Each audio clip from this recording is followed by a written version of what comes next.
তুমি? আমি। মূর্তি কোথায়? মূর্তি মূর্তি আমার মনে। জলদি ফিরিয়ে দাও, নইলে তোমার মন কেটে মূর্তি বের করে নিয়ে আসো। আমার মনের ঘরে পৌঁছা বহুত মুশকিল চলছে। এত দূর মূর্তি সেজে এসেছি গো, তোমার কাণ্ড কীর্তি দেখেছি। এবার বিদায় নেবার আগে শুধু একটি কথা বলতে চাই, মূর্তি যেখান থেকে এসেছে আবার সেখানেই ফেরত চলে গিয়েছে। আবার ওর দর্শন পেতে হলে পুরো 12 মাস অপেক্ষা করতে হবে।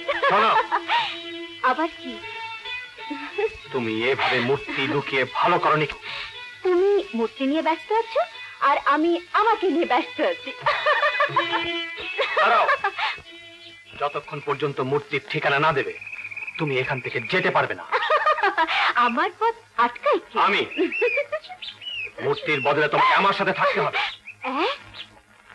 আচ্ছা এই কথা। আমাকে মূর্তি ভেবো না চর্জি, যখন চাইবে উঠিয়ে নিয়ে যাবে। তোমার মনকে জিজ্ঞেস করো, তাহলে আফসোস ছাড়া তোমার আর কিছু মিলবে না। এই ব্যাগ ভর্তি 5 কোটি টাকার নোট, যা 2 হাতে তোলা যায় না, তা ওই জঙ্গলি জানোয়ারকে দিয়ে দেবো? বস ভুল করছে। কেউ যদি কোথাও খালি হাতে যায় তাহলে তাকে খালি হাতেই ফিরতে হয়। তাহলে আমি ওকেই পাঠাবো, যে আসমান থেকেও খালি হাতে ফিরবে না। ব্রুস। Yes boss.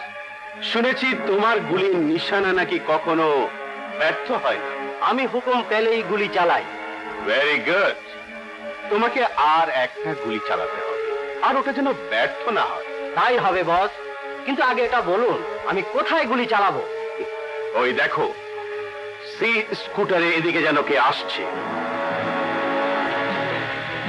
ও যেন আমার কাছে পৌঁছতে না পারে। না, পৌঁছবে না।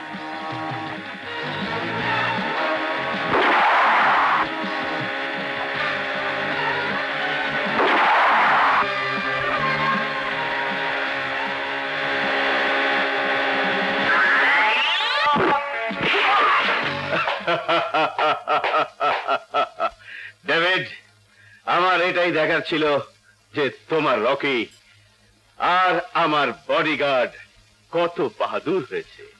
রকি। Yes boss. তোমার প্রথম অপারেশনের সময় এসে গেছে। হুকুম করুন বস। আমি মাটির ওপর চাপ তো আনতে পারবো না, কিন্তু মাটির নিচের জিনিস ওপরে পৌঁছে দিতে পারবো। Very good. Thank you.